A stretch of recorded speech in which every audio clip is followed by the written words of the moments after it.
lamang 3 sangkap lang yung ginamit ko sa dessert na ito.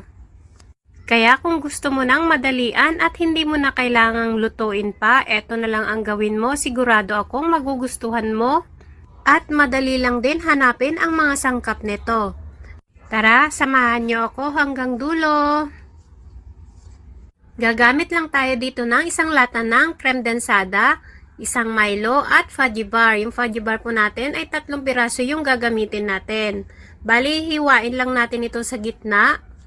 Tanggalin lang natin yung parchment paper niya. Ayan, nahiwa ko na lahat. I-set aside lang muna natin. Gagamit lang ako dito ng maliit na baunan. Hindi ko alam kung anong size neto. 3 piraso lang naman ang ilalagay ko dito. And iset aside lang muna natin. Dito naman sa malinis na bowl, ilagay na natin yung ating chilled na creme densada. Dapat po naka-chilled yung inyong creme densada para mas dumoble yung dami niya. Ayan, ibibit lang natin siya gamit lang ang ating wire whisk. Kung meron kayong electric mixer, mas maganda.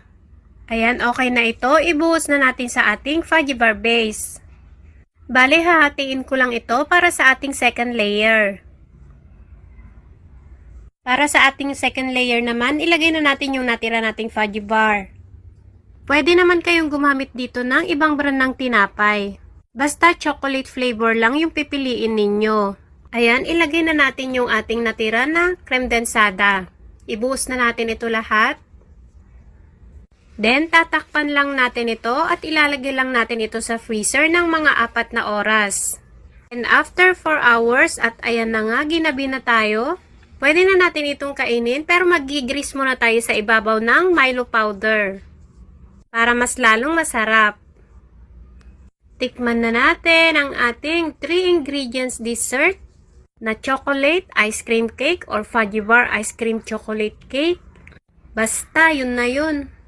At kung umabot ka sa part na to at nagustuhan mo ang ating dessert recipe ngayon, pwede pong pa-like and share, then mag-comment po kayo sa baba kung taga saan kayo para ma-shoutout ko po kayo sa susunod ng ating video. Magbibigay din po tayo ng paayuda monthly para sa ating masisipag mag-share at manood ng ating mga videos. Shoutout na tayo! Shoutout kay Ma'am Milagros Tabutol from Caloocan City North, kay Remy Daily Reels from Taguig, kay Ma'am Irene Bergola from Iloilo City, kay Ma'am Sheila Caspe Amoyan from Eastern Samar, kay Ma'am Anita Bukad from Quezon City, kay Ma'am Mary Grace Legaspi Pascua from GMA Cavite. Maraming salamat po sa panonood. Bye!